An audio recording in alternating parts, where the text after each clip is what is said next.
makita, no? Dahil yun po ay daanan, no? Yung Payatas Road, daanan po yan ng ating mga officials sa ating gobyerno. Kaya inais po ng ating council na linisin, no? At pagandahin po ang ating pong nasasakupang barangay. That's all, Mr. Chairman. Iniksyan na lang din niya para matapos na. Okay, dalawa lang tanong, Kagawad. Bakit ang title mo, Barangay Council Resolution Proposing a Project Implementing? Bakit proposing? Ikaw meron na itong sanitation and beautification. O, sino ba may Princess? Yes. Ikaw ba ang nagkuha nitong title na to? Okay, sige. Paano ba natin ikuha to? Barangay Council Resolution Proposing. Nagpo-propose kayo. Ano ba? Nagpo-propose kayo mag-implement? Implement po yung ano po namin for implement. Tanggalin mo na yung proposing. Kasi you are implementing the sanitation and beautification on selected areas sa Barangay Payatas. Ha? Yes. Okay. Yan. Ako na lang sabi. Tanggalin ha, Princess. Ayan. Tapos dito sa dispositive portion, alam mo na. Ha? Okay, para hindi na may record. Thank you. Okay, with that, Mr. Chair, Madam Chair, I move that we conditionally approve resolution number 063 of Barangay Payatas. Thank you, Your Honor. Second. Okay, a motion duly seconded. Resolution number 63, series of 2024 is now conditionally passed and reviewed, subject to the submission of the corrected version as suggested by this committee. Next item. Next item, resolution number 64, series of 2024. Barangay Council Resolution adopting the Quezon City Environmental Code Ordinance number SP 2350, series of 2014 and its subsequent 064. amendments to be implemented in Barangay Payatas, Quezon City. Butch. 064, diba?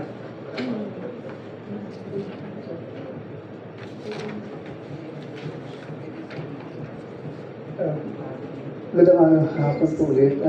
Resolution implementing the Quezon City Environmental Code. Ordinance SP 2350, series of 2014.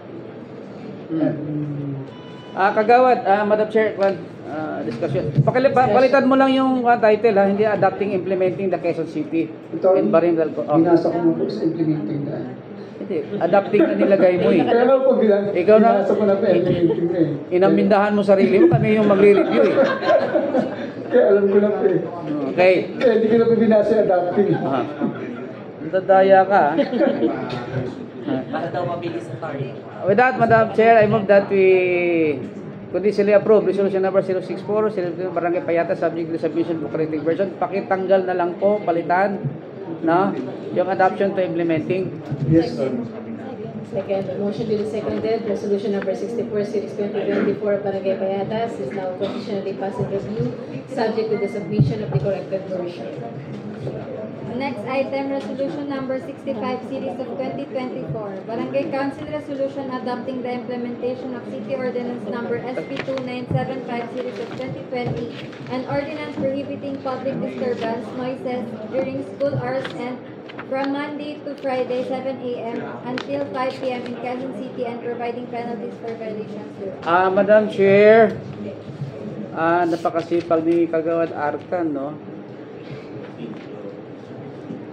Madam Chair, I move that we omnibuously discuss resolution number 065, 066, 067, 068, considering that these are all, the proponent is the Honorable Roberto Arca. Kaya Kagawad, sabay-sabay mo i-discuss ha. Okay. Hintayin lang muna yung mabasa. Okay. Please read. Resolution number 66, series of 2024, a Barangay Council Resolution adopting the implementation of City Ordinance number SP 2955, series of 2020, and ordinance amending certain provisions of Ordinance number NC 85, series 89, entitled Ordinance Consolidating the Provisions of Liquor Ordinances and Incorporating the Same in a Common Regulatory Measure and Providing Penalties for Violation thereof, thereby providing steeper penalties thereof and for other purposes.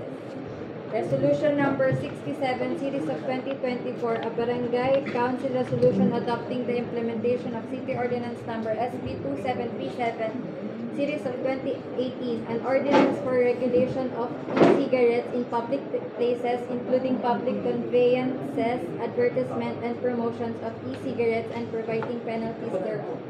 Resolution number 68, series of 2024, Barangay Council Resolution adopting the implementation of City Ordinance number SP 2623, series of 2017, an ordinance prohibiting naked persons from displaying or roaming around in public places within Quezon City and providing penalties thereof.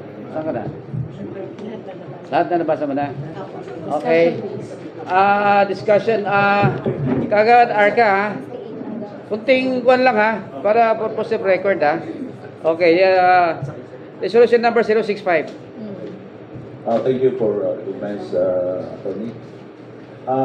Resolution number 65, series 2024. Yes po, dahil po ang aming barangay ay mayroon po kaming itong eskwelahan po, mayroon senior high, mayroon high school at isin doon po mga elementary so namin.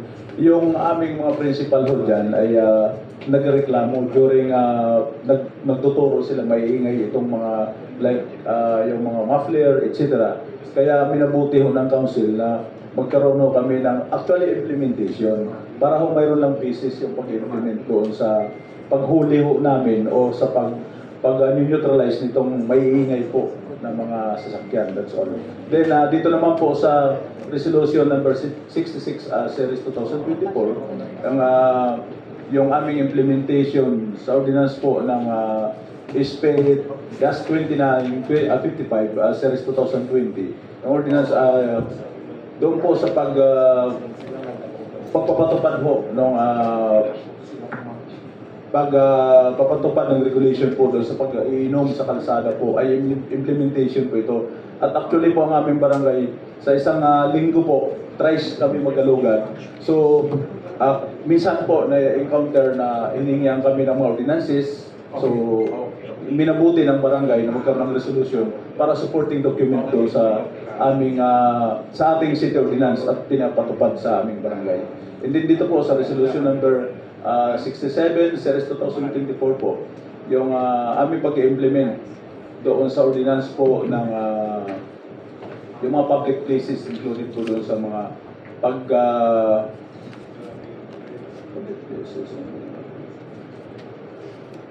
sa mga naninigarilyo po. Ito po yung implementation din po, no? So minsan po yung nasisita namin wala daw sila po knowledge at nasaan po yung business ng barangay para i-apprehend sila o sitahin o i-invite. Kaya minubuti po ng aming ng konsiho na although implementation po yung ating city ordinance na mayroon din po supporting na resolution po yung implementation po ng ipapatupad po. Resolution number 100. Pinahirapan tayo dito ng secretary. 010100-45.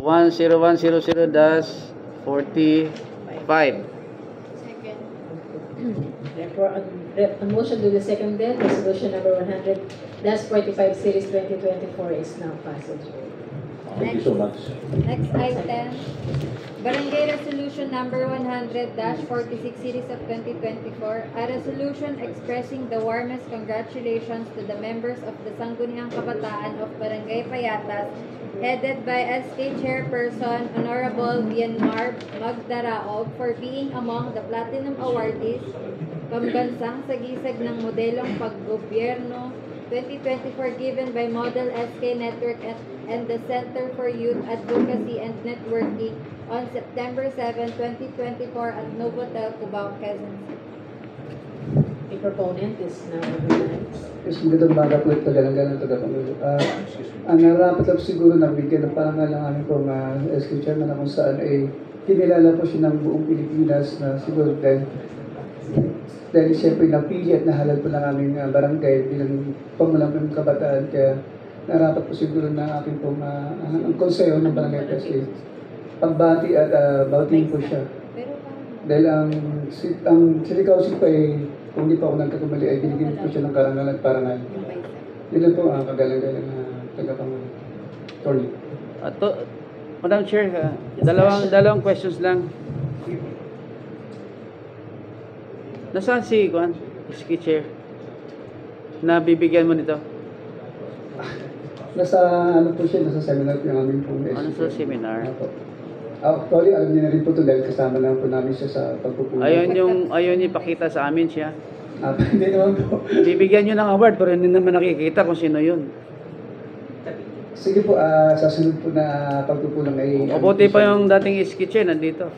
Isa rin po sa... Na isa na ngayon kagawad. Yes. Diba? Diba, Aling Maring? Marami din pong binigay ng karangalan sa bayan. Kumusta ka na? Ano ito kasi nakalagay, memento. Ano ba yung memento? Di ba Latin to? Oh. Hindi pa ito, nahalap ko na. Di nasa huli. Memento. Ano kaya yan? May google nga natin yan. Okay, Madam Chair. No further discussion, Madam Chair. I move that we approve resolution number 100-46 sa Barangay Payatas dahil po dun sa memento. Hindi na pa natin ito. Motion duly seconded, resolution number 100-46. Tanong nga, sino may gawa Is nun? 2024 is now passing review. Next item. Next item, resolution number 100, series of 47, series of 2024. A resolution commending and congratulating SK Chairperson Honorable Bienmar Magdaraog and the members of the Sangguniang Kabataan of Barangay Payatas for having been awarded as one of the top 10 outstanding Sangguniang Kabataan in the Philippines. Philippine Sangguniang Kabataan Award. The proponent is now recognized. Ito po muli ay pagbati ulit at paggalang sa ating pong SK Chairman ng Barangay Payatas. Yun lang. Opo. Di ba? Ito po ay attorney sa Boracay lang po na naganap yun. Nabigay siya ng parang galat karangalan po. Kaya natutuwa po kami sa kanya dahil ang Payats po ay sa pamamagitan niya ng nabigyan po ng...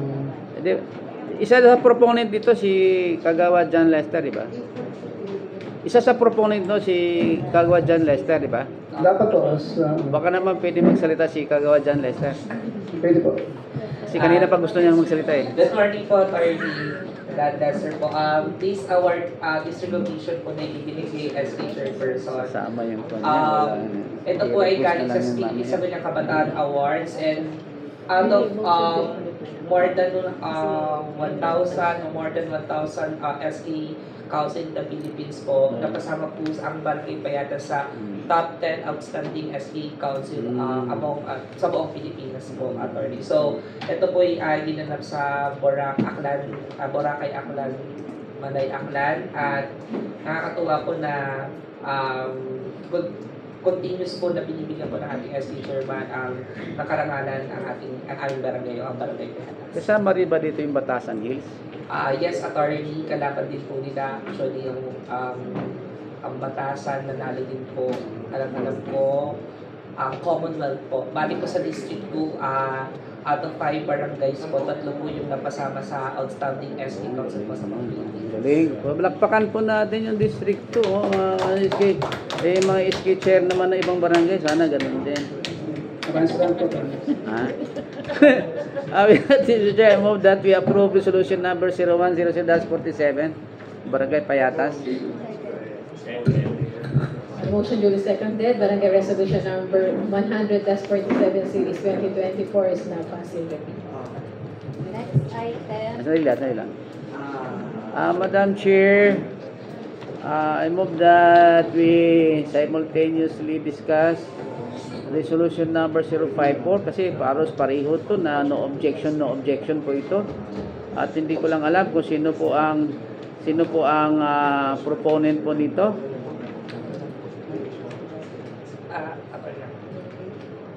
Ikaw na. As a Vice Chairman po ng Ang nakalagay kasi dito si Kagawad Guarini, Maria Fe, at saka si Kagawad Roberto Arca. Ang ano ba to? Sorry kung marapatin ko sana, kami na pong nandito po na agawad. Maaari po ba? Sandali lang po. Kaya nga po. Oh. Kung hindi po marapat. Ginawa para kung sino yung nandito, kasi nandito sa resolution number 054, wala kasi nakalagay kung sino proponent na Princess.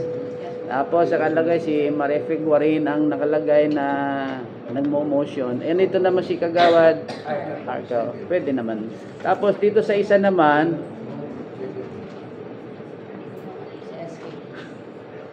wala yung dalawa. Okay na po ba, attorney, na yung vice chairman na lang po ng committee po yung mag-defend po ng resolution for the clearance? Madam Chair, I'm sabihin ko simultaneously, omnibussly discussed, di ba? 054 and 055. Okay. Okay. And motion duly seconded, barangay resolution number 54 and 55. Para mapabilis shall kasi now kaya be nakakaya sa Santo discussed Cristo kanina pa. Barangay Resolution Number 54 series of Ninadali ko na nga eh. 2024, a resolution interposing no objection to the operation of Gilles Water Refilling Station owned by Miss Elizabeth de la Cruz and located at number 31 Block 4 Lot 20 Manga Street, Barangay Payatas, Quezon City.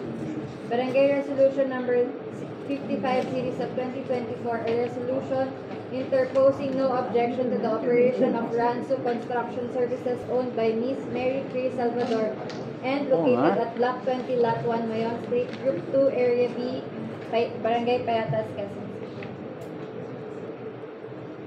The Honorable Kagawad Arca. Yes, magandang tanghali muli. Dalawa po yung di-discuss mo o ipapasa mo kay John Lester? Okay na. Okay na. So dito po sa refilling mineral station. Needs po kasi dito yung locational clearance. Kaya po nagkaroon ng resolution yung nanghingi ng resolution yung owner po nitong refilling station. At the same time dito po din sa Mayon Street itong construction service owner po kay Mama Mary Grace. Isin mo taga-pangulo ho yung kanilang needs, kaya po nagkaroon kami ng ganitong mga interposing resolution.